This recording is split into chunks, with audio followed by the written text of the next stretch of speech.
Yes, And I mine did just update my voter registration because I had to get my new driver's license. So oh, because you changed your kudos. address. Well, actually, because it was also we changed the address and then it was also just due, so I needed to Okay. get a new one. Okay. Um, yeah. So, and I was a little worried because I waited a little too long, even though my wife told me you should have gotten this done a long time ago. Um, and she was like, I don't know why you waited until literally a month before, because it says it takes 2 to 4 weeks from the California DMV to get your new driver's license. And then I was like, ah, crap, it might go to my old address because I didn't update my address. So now I don't know if I'm going to get my driver's license in time. Now, what do I do? And with a passport, and it came in 2 Right, weeks. right, all that, yes, but it's good that you didn't do it too soon because you moved, and then you would have had to just go and update it again. This is so Yes. not what tonight's topic is, but Yeah, important things. I was a little worried that I had overloaded or broken the DMV system because like I applied for my new license and then I was like, ah, crap, it has my old address because it like gave me the temporary, it said my old address. And I was like, ah, crap, I got to change my address. So I went in really quick and I changed my address. And I'm like, I don't know if this is going to work. And, surprisingly, the DMV figured it out that I put my change of address and my renewal in, and they figured it out. They put two and two together. I was fully expecting them to come to a complete shutdown, not know what I was doing, not get my new license for like another year because it's the DMV. But they So actually got it if done. you visit a California DMV and you have an issue, you can blame Phil for clogging up the system, basically. Yeah, basically, the next time you go to the DMV, which I just learned that like you can't actually do a lot of things at the DMV anymore. Like renewals, you can't go to the DMV anymore. It's all online. Like a lot of stuff is all And they online. now have kiosks. I was just there last week because I have a daughter that just finished driver's ed, and so we spent some time there, for her permit tests and stuff. And I learned all sorts of crazy things too. But now, okay, I'm just going to say this because we're talking about this PSA. If you want to travel by May 2025, I think Europe requires a real ID. And that's done through, you like do it halfway online and then you go to the DMV to complete it. I guess I need to take care of that. My birthday is right after Christmas, and Christmas Eve is the best time to go to the DMV. Yeah, that's a good point. I bet no one's at the So DMV early at that Christmas Eve. morning, there's nobody there. I wouldn't want to be at the DMV. That's the last thing I'd want to do is be at the DMV. So Moving for all those, on. moving on, I put a poll up a couple weeks ago. I think it was a couple weeks ago. And I was like, do people like it when we chit chat or do they want us to jump right in? Because we're a democratic or we approve of democracy here. The people who said they like banter won. It was a close race. It was 42 to 38 was the vote of people who like us doing a little bit of banter. So we're just going to listen to what the voters say. I feel like you put up that poll just to shut me up because I just talk and talk and talk. And you were like, the people want you to silence yourself. And then they didn't. So, No, hi, because people. some people were like, they were like, I like your show, but like, because you guys chit chat too long, I like stopped sharing it and not liking it. I was like, wow, that's aggressive. But that's But also why we try to do clips of like the really important parts. Although sometimes we slack on that because it's just us doing this and we have busy mhm. lives.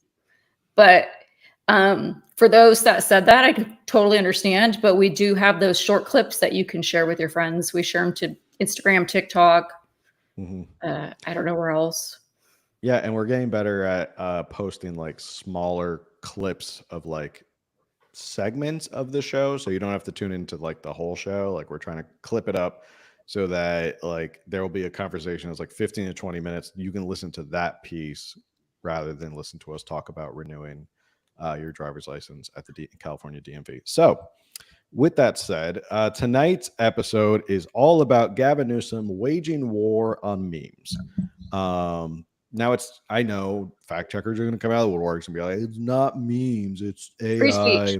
Free speech. It's free speech, but I like saying memes because it's funnier because this all came about because of an AI generated video of Kamala Harris, which we're going to watch in a little bit. That sounds like Kamala Harris. I mean, they use video clips of Kamala Harris, to the person who I guess would get fooled by this to think that's actually Kamala Harris. They somehow got these bills done in a record time And Gavin Newsom signed 3 bills attacking basically AI generated materials, stuff like that, that could come off as deceptive. Whether or not that stands up in court, we're going to see, because we'll talk about that in a little bit. It's already headed to court under First Amendment and free speech rights. So yeah, it's Gavin Newsom and the Democrats basically being like, we don't like the fact that you guys are posting stuff that is deceptive about us. We can't have any of that. So but before we get started, we've been doing our weekly cringe moment of the week. This week we have 2. We have a bonus one this week because I had to. So this first one is Kyle McCauley, if that's if I'm pronouncing his name right. He's actually an elected official here in California. He had a little bit of a meltdown at this event, and it went viral. So we're going to take a little look at what happened with Kyle, and we're gonna chat about it. So I'm gonna pull this up. You're a pussy. Get the fuck out of here, you little bitch. Get out of here, you little bitch. Hey guys, I am still so distraught about what's going on in the world that I am going out of my way to be extra kind to people. I'm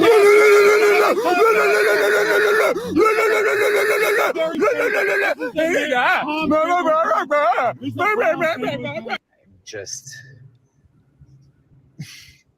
really sharing positive, affirming words with people. And you're a piece of crap. All of that. Get out of here right now. All of that. Get out of here. We're having an event. Idiot. We are having an event. Idiot. We're having an event. Idiot. Idiot. Idiot. Idiot. Idiot. Idiot. Idiot. Idiot. Get out of here. And laughing with them and smiling with them and being respectful and complimentary and loving. Dumbass, dumbass.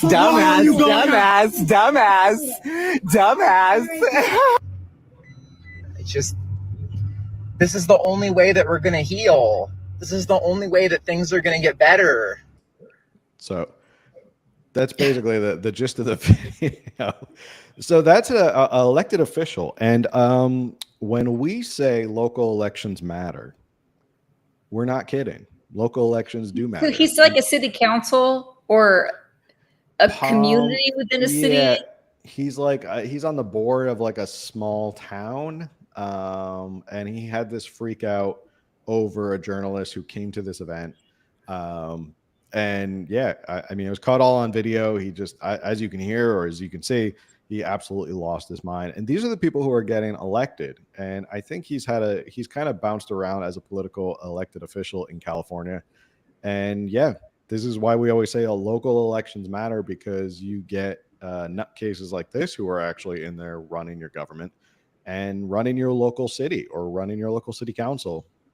And he's a Republican, just in case you think we really pick on Democrats. He's a Republican. So yeah, I mean, again, local elections matter, and we always tell you, do your research. Don't just vote because they're an RRD. But yeah, this guy clearly lost it on a journalist. And there was another video I saw of him when I was doing more research on him. He was like bragging about like how amazing his life is and how baller his life is and stuff like that. I'm like, I don't know if you want to be bragging how baller your life is if you're an elected official. But anyway, so that was Kyle McCauley. If I said his name right. Macaulay, whatever. That's probably the first and last time you'll ever hear of him until he runs for governor in like 10 years or something like that. But anyway, next bonus clip. Y'all ready for this? Because this is featuring the man of the hour, Gavin Newsom, and Bill Nye, the science guy, who I'm sad to see Bill Nye kind of went off the deep end so poorly. Because I grew up watching Bill Nye the Science Guy. I was more of a, what was the other guy? There's Bill Nye the Science Guy and Beekman's World. Beekman was the other guy, right? And do you remember any of these shows, or am I just talking about? I remember Bill Nye, but I don't, the one you just mentioned. Yeah, Beekman's World was another one where he's like, same sort of thing. He was a scientist. He was a little bit more kooky, and he had characters and puppets and stuff like that. But so there's Beekman's World and Bill Nye the Science Guy. Not really important. But anyway, While Governor Newsom should be running our state, as if we don't have enough problems with wildfires and homelessness and crime and stuff like that, he has a podcast. It's called Politickin, with a K. Marshawn Lynch is on the show, or at least he was on the show. He hasn't been on the show in the past couple episodes. I think he probably got bored with it. And I don't blame him, because who wants to? I tried to watch one episode of the show and I was bored. Podcasting ain't easy. That's all I got to say. And, to anybody out there who's thinking about starting a podcast, podcasting ain't easy. But anyway, this was a recent clip from Bill Nye appearing on his show Politickin. I don't even know who the other guy is on the show, nor do I care. But we're just going to watch what Bill Nye has to say about this. As a CEO of the nonprofit, I have gone to congressional offices many times, Senate offices many times. I've met senators, members of Congress who know the Constitution, took an oath to it, and they're generally familiar with Article 1, where we're going to have a Senate and a House of Representatives. But I've met a lot of people who don't know Section 8, Clause 8. Congress shall promote the progress of science and useful arts. The word science is in the Constitution, people. So there you have it, Bill Nye. Science is in the Constitution. It says there in black and white that government, the federal government, based on the Constitution, should be promoting science and useful arts. Now, put yourself in the mind of, a leftist or a liberal, and you hear Bill Nye say that. You hear him say that in that 30-second clip, and you go, wow, what does that mean that the federal government should do? Well, apparently we should, if we're just going to end it there, if that's all it says, then the federal government should be promoting fine arts and science. Right. Apparently they should be spending taxpayer, meaning you funded dollars to promote science and fine arts. Right. That's what Bill Nye seems to have gotten, because he didn't read past that. He just got really excited that science was in the Constitution. He was very excited that the word science was in the Constitution. And if you read only the first part, now, Bill Nye, as a quote unquote scientist, he didn't read the rest of the rule or what the rest of the text didn't says. Care what it said. No. And as a scientist, I think if you were going to look into something or research something, you probably want to read all of what you're researching before you go out and make a claim. So, well, especially Bill Nye should not be spreading misinformation. No, absolutely with Gavin Newsom. No, because this is misinformation that Gavin Newsom was talking about, or misinformation that Bill Nye was spreading during COVID. But anyway, for clarity's sake, what Section 8, Clause 8 that Bill Nye is referring to, it says to promote the progress of science and useful arts by securing for limited times to authors and inventors the exclusive right to their respective writings and discoveries. That's much different than the federal government should be promoting science and useful arts. What this means is that the federal government decided, well, if we're going to promote an economy and a market where people are going to be scientists, where they're going to engage in science, and there's useful arts, and we want that because that's the basis of a good society. We want people to do that and feel like they're protected. They feel like their work is going to be protected. And that's what it is. It's intellectual property. Basically, the federal government is saying, we will protect what you create so that you don't have to worry about investing all this money, going down this rabbit hole, doing all this work, putting years of research or working on something, and then all of a sudden someone steals your stuff. So that's what it comes down to. It's intellectual property. It has nothing to do with the federal government promoting science or useful arts. So real quick, I have a great book. I don't make a dime off of this. I don't have a link. It's The Constitution Explained, a guide for every American. I think I need to send Bill Nye a copy. And in this book, they break down everything. And this is known as the copyright clause. It's not known as spend money promoting vaccines for science or whatever Bill Nye was trying to get away with. It's a great book for us layman people here, such as myself, who are not constitutional attorneys, such as yourself. And I love it. I use it with homeschool for my kids and stuff. But anyway, Bill Nye needs a copy of that book. Yeah, I mean, for someone who walks around with the paperback of it, he should have read the rest of it if he's walking around with the paperback of the Constitution. Also, I bet if you asked any of those senators and representatives and you're like, are you familiar with the idea of intellectual property in the Constitution? They'd all be like, yeah, we're all very familiar with it. It's something that the federal government does all the time. Are you familiar with promoting science? Was he meeting with them trying to be like, well, the Constitution says, therefore you should open up your pocketbooks and give me some money? Like, what for my nonprofit? Where is he going with this? Yeah, did he have meetings saying you guys need to promote science and useful art, so give me federal tax dollars? Because if that were the case, they're probably laughing him out of the office, going, "Okay, numbskull, you should be reading the rest of it." Not a smart move on the guy who's comes off as the smart science guy. Anyway, so speaking of spreading misinformation, tonight's episode, we want to talk about how Newsom has signed these 3, quote, deep fake election ad bills into law. This is from California Globe. So this just happened. He signed all 3 of these laws. And as I already said at the top of the episode, it came about because of this video that was created with AI and Kamala Harris, and then it was shared by Elon Musk. And then Elon Musk obviously blew it up and it got really popular. And Gavin Newsom swore that he was going to take this on, as he always likes to do. So he signed he signed 3 bills. The first bill is Assembly Bill 2655. This is probably the one everyone knows. Authored by Assembly Member Mark Bernin, a Democrat from Menlo Park, would require a large online platform to block the posting of materially deceptive content related to elections in California during specified periods before and after an election.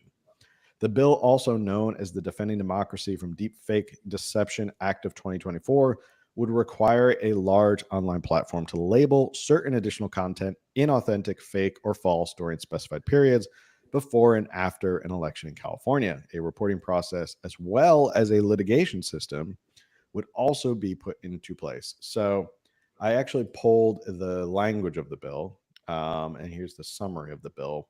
Actually, yeah, here's the summary of the bill that I want to pull, and it talks about the bill will require a large online platform to label certain additional content inauthentic, fake. We already talked about it. It require a large online platform. The bill would also authorize candidates for elected office, elected officials, elections officials, the attorney general, and a district attorney or city attorney to seek injunctive relief against a large online platform for non-compliance with the act as specified, and would assign precedence to such actions when they are filed in court, meaning that they go to the front of the line. Doesn't matter if the courts are busy and they have thousands of cases. You go to the front of the line because it's so important. The bill would exempt from its provisions a broadcasting station and a regularly published online newspaper, magazine, or other periodical of general circulation that satisfy specified requirements. The bill would also exempt content that is satire or parody. So, something that video was labeled as parody, wasn't it? Like the author of the video, right. The creator was very much like, this video is parody. Right. And I think that leaves a big gaping hole open under the First Amendment. And the reason is because you may think it's satire or parody. So the people who share that video with Kamala Harris may think it's satire or parody. Officials like city attorneys or district attorneys or elected officials might think that's deceptive. They might think that it's satire or parody, but they may think that you're actually trying to deceive people. And that becomes sort of a subjective call, which I think opens all of this up to litigation. Now, without going into details, you and I, we embarked on a litigation journey together. And it involved the issue of free speech. And I will tell you this about the first free speech in California. It's not the First Amendment, but there is free speech in the California Constitution. And I will tell you this: free speech in California, which is ironic that he's passed these bills. Free speech in California is actually broader than the First Amendment. That has been held by the California Supreme Court, by California case law, over and over and over again, meaning it actually goes beyond the protections of the First Amendment. How much more free can it be? Well, California says as free as possible. We want to encourage speech. We want to let people be free to speak. And meaning that you can basically go out there and call elected officials or people running for office, any sort of name in the book, and it doesn't really make a difference. It's free speech. It's protected in California. And that's it. Like, you can say these things. Now, obviously, you can't put out false information with malice or with the intention of harming, because you just want to put out this false information. But you can have an opinion about an elected official. You can do satire. You can do parody. But that's what's interesting about this to me from a legal standpoint already, is you can go attack it under the First Amendment, which I think it probably will get struck down under the First Amendment. But under the California Constitution, it might even be harder to get this passed, because free speech is actually broader in California than the First Amendment. The next Assembly Bill, 2839, authored by Assemblywoman Gail Pellerin. If you don't remember who Gail Pellerin is, she authored the bill that gave us the official state slug, the banana slug. Can I say something about that real quick? I learned this weekend we already have a state insect. Why did we? And so now we have a state insect and a state slug. So, well, now you got to tell us what the state insect is. It's, I want to say, a dog-faced moth.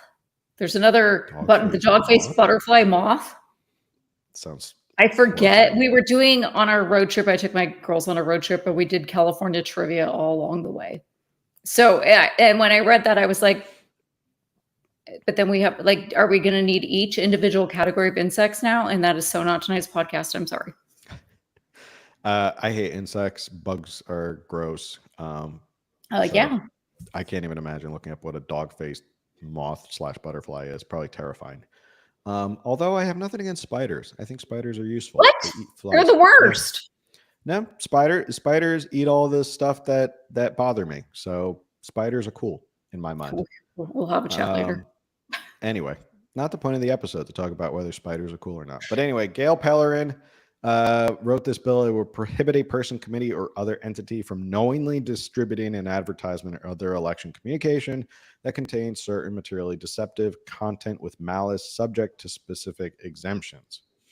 This bill would apply this prohibition within 120 days of an election in California and 60 days after an election.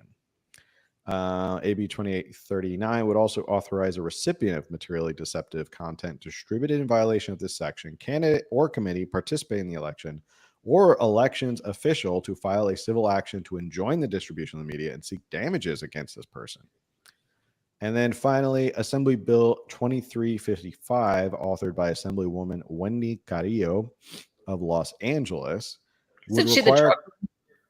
Is she the what? The drunk one. She was driving drunk and then was like saying she had a sneezing fit, and hence her. Yes. Yeah. She was the one who had the sneezing fit, and it turned out that's why she ran into a car. Yeah, it wasn't because she was over the limit. It would require, she's spreading misinformation herself that she sneezed, and that's what happened. It would require a committee that creates, originally publishes, or originally distributes a qualified political advertisement to include in the advertisement a specified disclosure that the advertisement was generated or substantially altered using artificial intelligence. So that's where we're at. And like I said, it's still early. And in terms of how this is going to shape out legally, well, when it comes to passing those sorts of laws in California, it's shoot now, ask questions later, which is, that's always been California's motto, is we'll pass the laws and then we'll see if they're constitutional or not. And in terms of whether it's going to stand up in court, the ex-user who shared the AI altered Kamala Harris video is already suing these new bills in the Eastern District of California Federal Court. His name is Christopher Coles. He alleges the new laws are a flagrant use of state power to force private social media companies to censor private citizen speech by purging election-related AI-generated content. Coles, who uses the X handle Mr. Reagan USA, came into the spotlight in July after posting a campaign video that uses AI-generated audio clips mimicking Harris's voice and referring to it as the ultimate diversity hire in a deep state puppet. So while we're on the topic of this video that started it all, why don't we just watch it for those of you who probably haven't already seen it? I actually haven't seen it. You haven't seen the video? I haven't seen it. Oh, okay. So this is the video that is causing a stir. So I, Kamala Harris, senior Democrat candidate for president, because Joe Biden finally exposed the senility of the debate. Thanks, Joe. I was selected because I am the ultimate diversity hire. I'm both a woman and a person of color. So if you criticize anything I say, you're both sexist and racist. I may not know the first thing about running the country, but remember, that's a good thing if you're a deep state puppet. I had 4 years under the tutelage of the ultimate deep state puppet, a wonderful mentor, Joe Biden. Joe taught me rule number 1, carefully hide your total incompetence. I take insignificant things and I discuss them as if they're significant. And I believe that exploring the significance of the insignificant is in itself significant. Talking about the significance of the passage of time, right? The significance of the passage of time. So when you think about it, there is great significance to the passage of time, and there is such great significance to the passage of time. Another trick is trying to sound black. I pretend to celebrate Kwanzaa, and in my speeches, I always do my best Barack Obama impression. So hear me when I say, I know Donald Trump's type. And okay, look, maybe my work addressing the root causes of the border crisis were catastrophic, but my knowledge of international politics is truly shocking. The United States shares a very important relationship, which is an alliance with the Republic of North Korea. It is an alliance that is strong and enduring. And just remember, when voting this November, it is important to see what can be unburdened by what has been. And by what has been, I mean, Joe Biden. So that's yeah, that. Okay, so I don't know if it's just because on here it comes across a little bit choppy, but it actually doesn't sound like AI so much as they just took clips of finding all those words and finding her saying the words and then putting them together, which is not AI. It would just be a lot of work. Yeah, I mean, AI has gotten really good at mimicking people's voices. Actually, the platform we record this podcast on actually does AI voices. So if you want to insert something with your own AI voice, you can do that as well. Wow. But I know it's kind of terrifying, but I think it's because it was so smooth and it was done so well.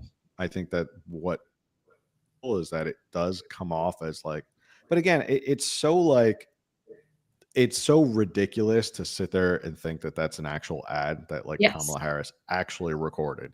Like, you really think she sat there and said, like, hiding my incompetence and I'm the ultimate diversity hire? Like, that's like, okay, do you really think that Kamala Harris said that? It's funny. It's funny because it comes off as so real that people are like, I could believe this is actually a real video.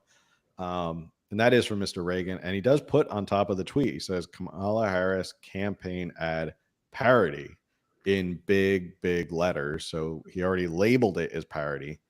I think one of his issues that he's taking to federal court with this is he's complaining that they would require him on the video to put like huge letters that it's parody, like almost like obnoxiously big, like to say this is parody, and like, which would ruin the feel of the video. Yes. Like, you could maybe put it in the corner and be like, this is parody. But still, to kind of force him to put it all over. So let me find, there was another video while I'm looking for it. Why don't you give me your thoughts on the video itself? Well, like you said, it comes across as real, but when you sit and watch it and listen to it, there's no way that you can possibly think Kamala Harris actually put out a video insulting herself line after line. Right. You know, like, no politician's going to do that, especially not one running for president of the United States. Yeah. So not to be It's outdone. funny. And I even feel like Democrats would find it funny. I laugh at when there's so many videos making fun of Republicans, and I have a sense of humor. I crack up at them. Yeah. Can you imagine? I just stir by the French. Sorry, go ahead. No, I was just gonna say I think it's funny when people make parody videos of Trump. Like, yeah, I absolutely find the humor in it. And I was actually thinking, I drove by the French Laundry on my little road trip, and I was thinking about Gavin Newsom being there with his 12 friends, and like, can you imagine going to such an expensive restaurant with somebody who has no sense of humor? Like, come on, Gavin, this is funny. Like, I would not.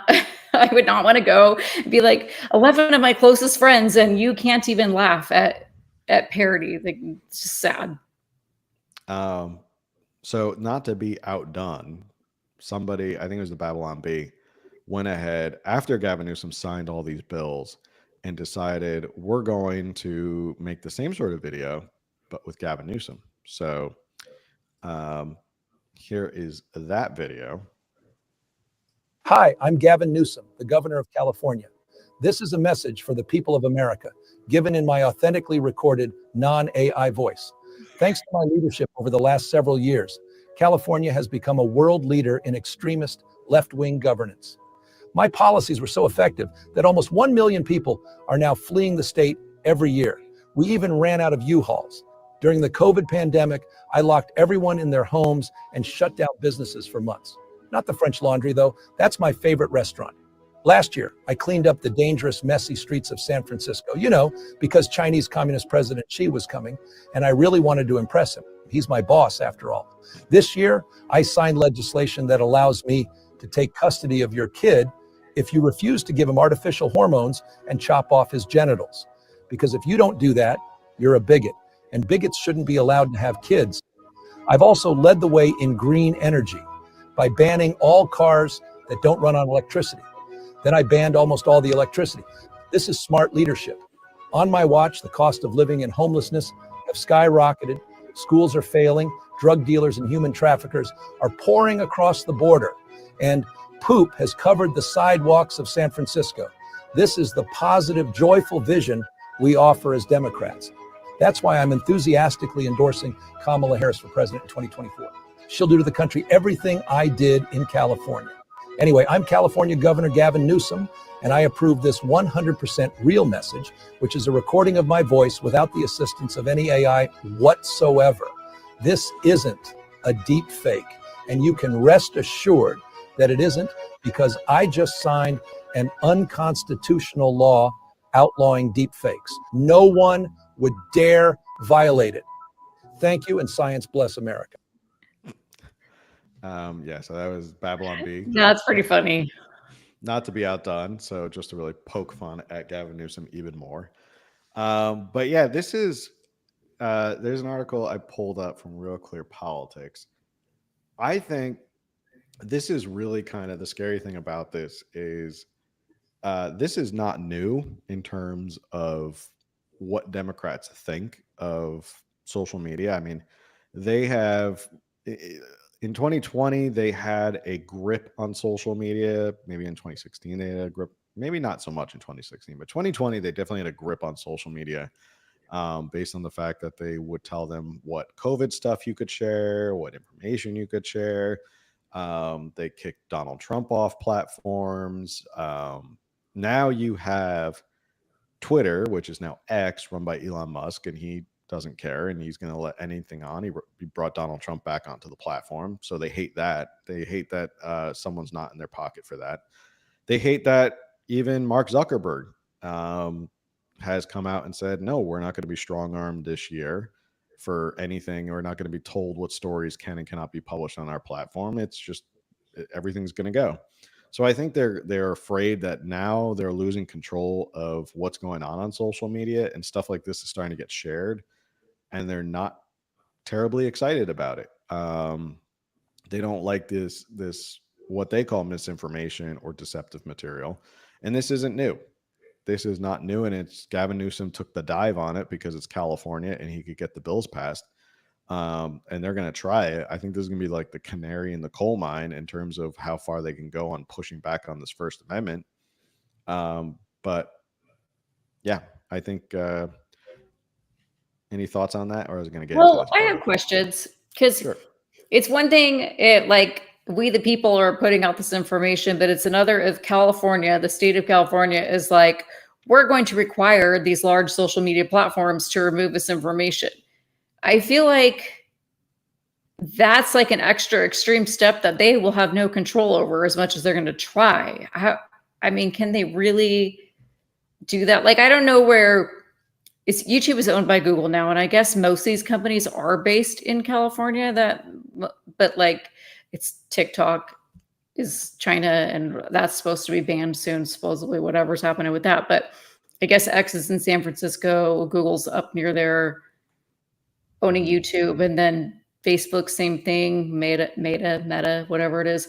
I don't know, but how do they come after these corporations and be like, "You will follow our rules"?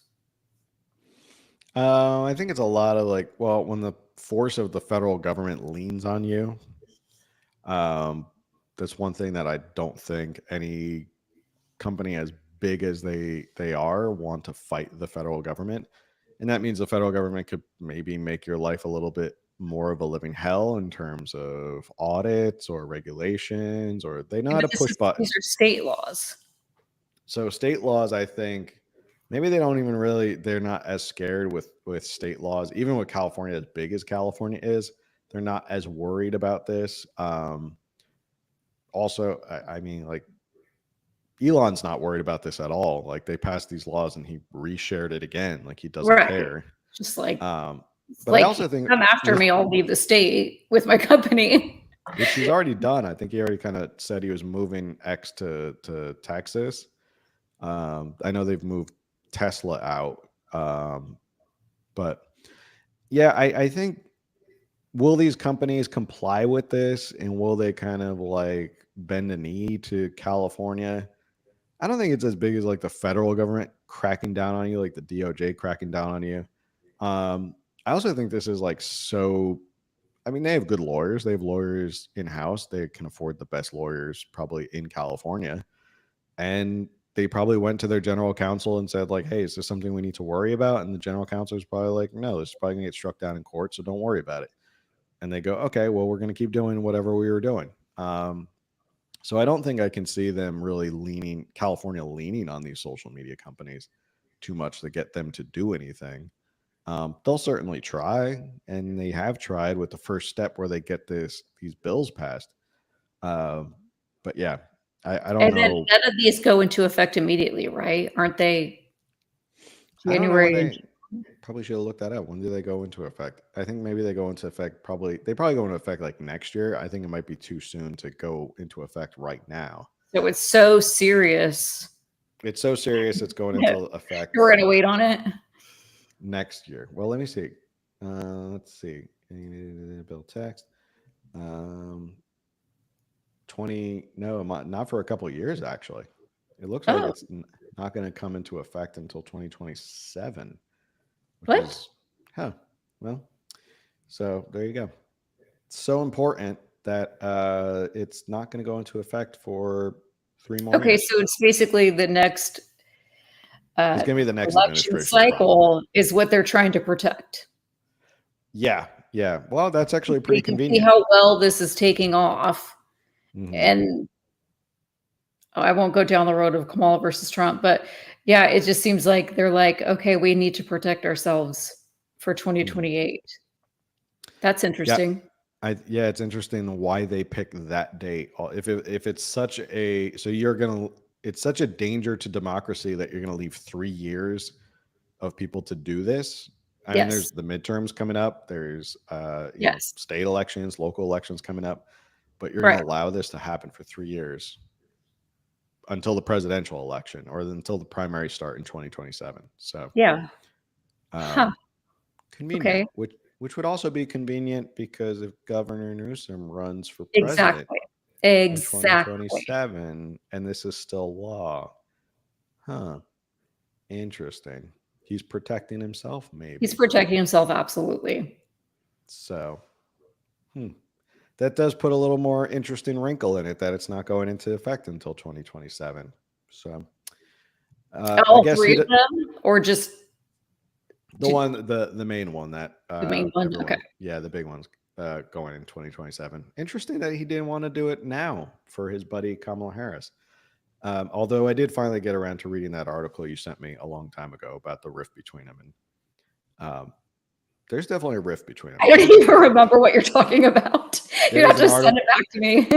There was an article you sent me, I think it was an LA Times article about how there's a rift between the two of them and they don't really like each other.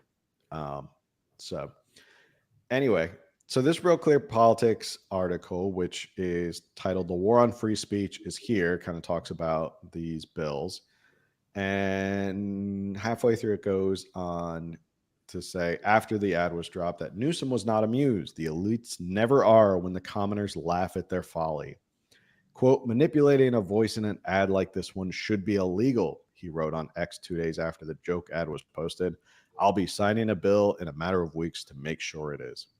He did. He's not the only Democrat eager to silence voices he disagrees with. If social media sites, quote, act as a megaphone for misinformation, then, quote, we are going to hold them accountable, Harris said in a 2019 speech. Another quote, there's no guarantee to free speech on misinformation, Governor Tim Walz, now the Democratic vice presidential candidate, said in 2022. Earlier this month, former Secretary of State Hillary Clinton said those involved in propaganda, quote, should be civilly or even in some case criminally charged, end quote. These are chilling sentiments. Individuals have a fundamental God-given right to speak their minds. Censoring and arresting people for political speech is a gross abuse of governmental power. This right is so fundamental that the Founding Fathers enshrined it in the First Amendment. Leftists will usually pretend to agree with that. What they claim to want to stop is inaccurate information. That's a real concern. Bad information usually leads to bad decisions. That is literally communism. I am not one of those Republicans that everything is communism. I am not like that. Oh my God, that's communism. No, this is communism. Right. This you is when you speak start up, to control speech. You have questions, you oppose, we jail you. That's communism. Right. And if you speak up about those who are in power and those who are running, and you're not allowed to, then that's communism. And we don't like to be hyperbolic on the show, but that literally is communism. Right. That's authoritarianism. So the article goes on to talk about how Harris herself is currently pushing misinformation. 2 years ago, Amber Thurman died from complications after taking abortion pills. She went to North Carolina for the pills because her home state of Georgia had banned the murder of preborn children. Days later, she went to the emergency room in Georgia. It's unclear why doctors didn't perform a dilation and curtilage soon after she arrived at the hospital. That would have been legal because her babies were already dead. But Harris attributed her death to, quote, Trump abortion bans. So she's saying it's the abortion, story. But it was That's really a horrific abortion. Story. But yes, I have read extensively about that the abortion pill can cause death in women. And not to get like TMI and too personal, but I have had the abortion pill after having a miscarriage and my body didn't miscarry. And had I known at the time what it possibly could have done, I would not have taken it. Obviously, here I am. But it's supposed to cause your body to like miscarry the baby. And that didn't happen for me. So then I had the DNC, which I don't like, they just mentioned, why didn't she have it? But yes, like after the fact, I read all about it. I was like, I would have never taken that risk. Mm-hmm. Like learning about it after the fact. So. Mm-hmm. But her misinformation that she's spreading is that this is all because right. It wasn't due to like I think the article points out, if abortion was banned nationwide, she actually wouldn't have had that happen because she wouldn't have had access to that pill. Mm-hmm. So speaking of Hillary Clinton, here's the clip of her, as if we don't get enough Hillary Clinton.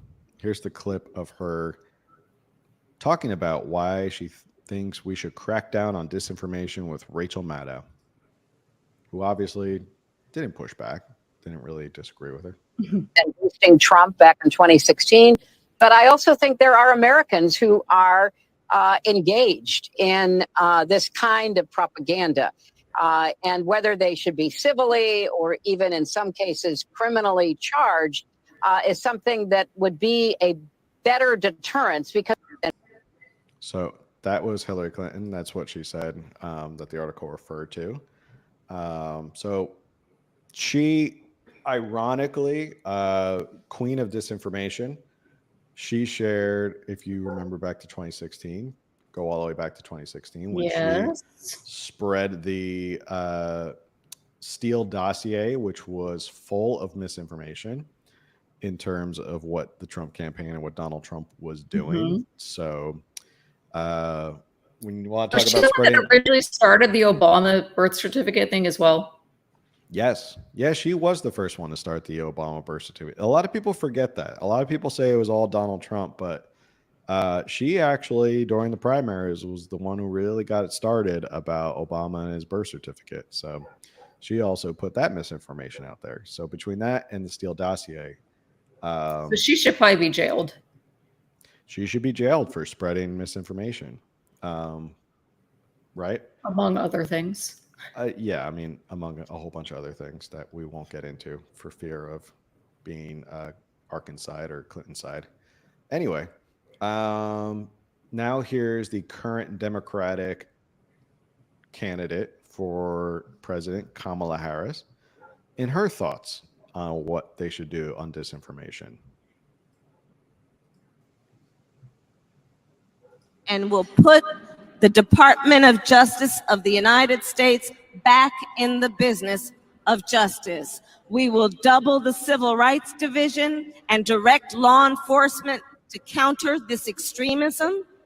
We will hold social media platforms accountable for the hate infiltrating their platforms, because they have a responsibility to help fight against this threat to our democracy. And if you profit off of hate, if you act as a megaphone for misinformation or cyber warfare, if you don't police your platforms, we are going to hold you accountable as a community. So that's Kamala Harris. What community is, because our entire community is gathering together to profit off of hate? I guess, according to her, entire communities are profiting off of hate on social media. So if you're seeing the trend, obviously Democrats, and that video is old. I think it's from 2019. If you're seeing the trend is Democrats don't like when you spread stuff they don't agree with. And that's, again, going back to what we're talking about with the social media companies. I think they're ramping this up now because they're kind of losing control over social media. They've lost control over X. They've lost control over Meta. There are new companies like Rumble out there, which, you know, they're not YouTube, and a lot of people are going to Rumble and watching videos and stuff like that. So there is more and more options out there. There's more and more places to go. People can find the information they want. X, being sort of a largely free platform now, thanks to Elon Musk, is really a thorn in their side, which is why they're going after them. So yeah, it's scary to think that they've been waiting. They've been pushing for this for so long. But wait, notice that she didn't do anything. Like all those promises that she made in 2019, and she's the vice president, and she didn't push Biden to do all those things. Yeah, I mean, she was right there in the Oval Office. She's been in the White House, and she could have started a task force to go after this stuff and disinformation.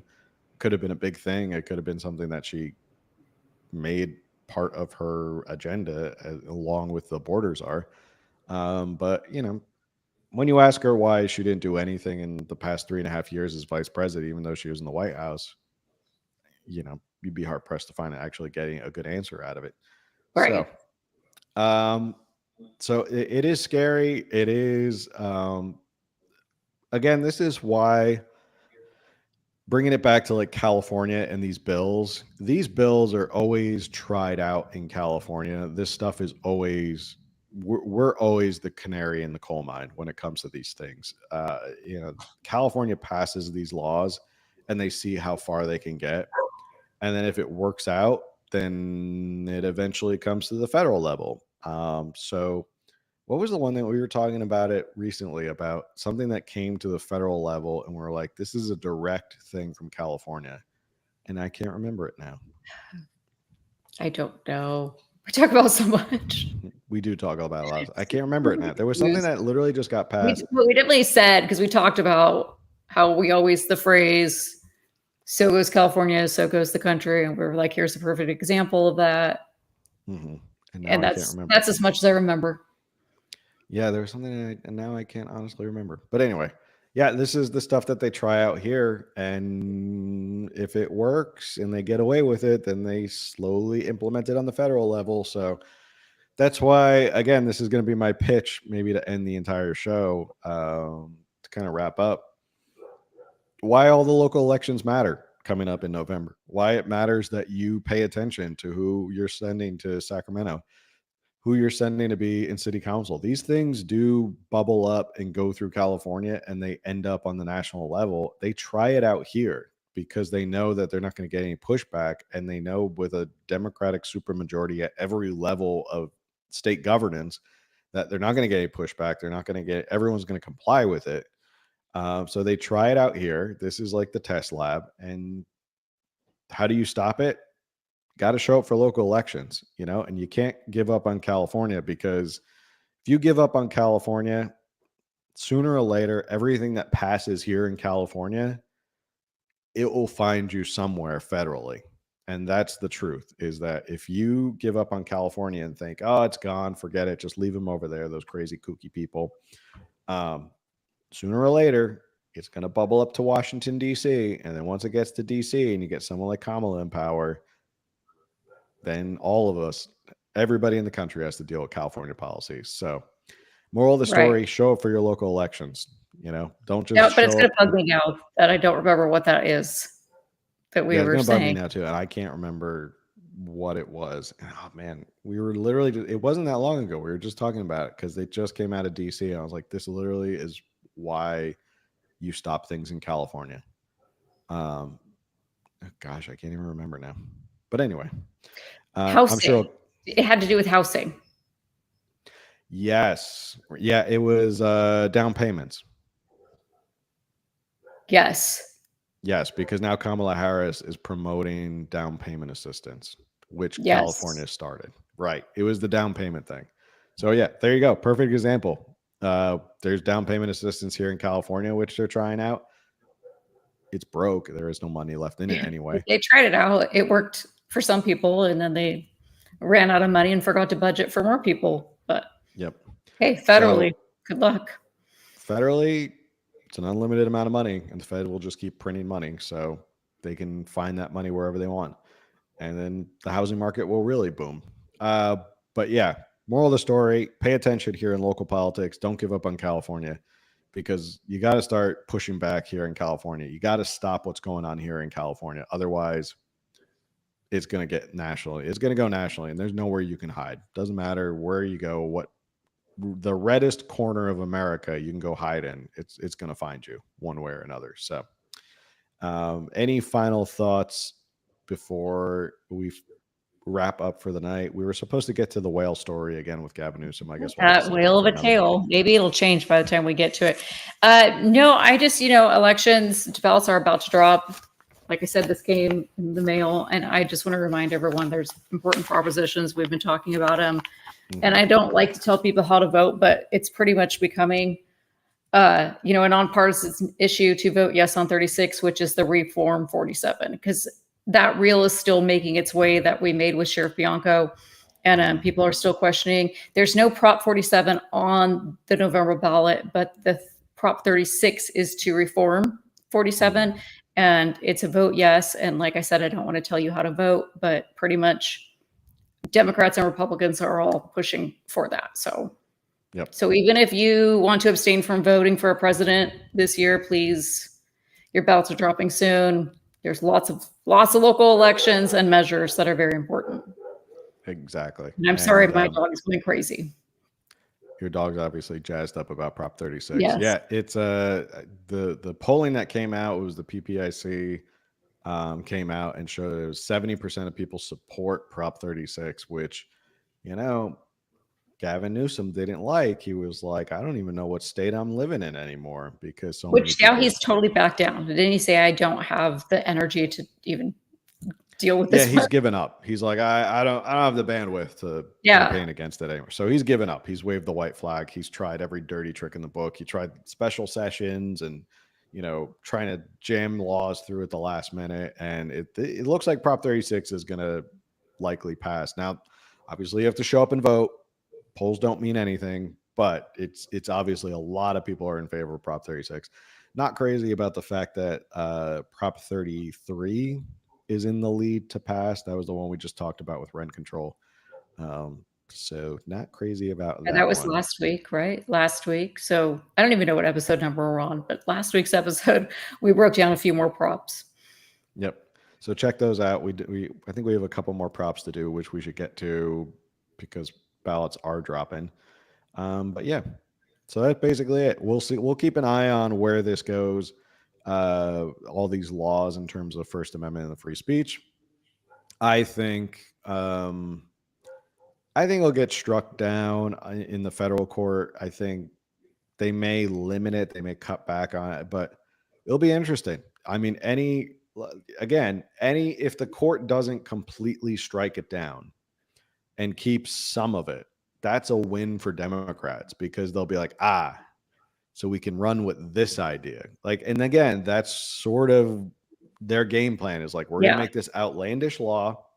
We know it's going to go to court and we'll see what happens. Either it gets all struck down and then we start from scratch, or maybe parts of it get struck down.